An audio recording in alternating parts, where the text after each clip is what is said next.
দিয়ে এটা প্রথম দিন। এই মান সরোবর আরেকটা কাহিনী রয়েছে, মান সরোবর নিয়ে একটা কাহিনী আছে।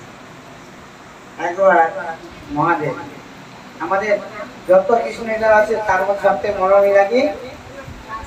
রাসলীলা।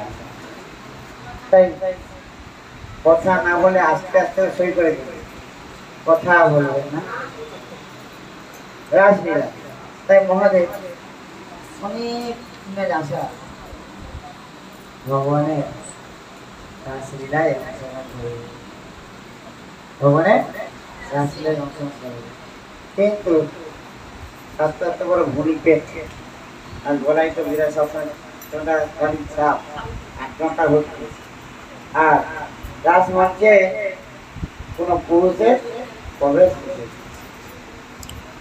তাহলে বহু যদি আপনি শাস্ত্রে বলছেন জগতে একমাত্র পুরুষ কৃষ্ণ আর সব প্রকৃতি, তাহলে শিব তো প্রকৃতি নারী, তা সেখানে যেতে পারবে না।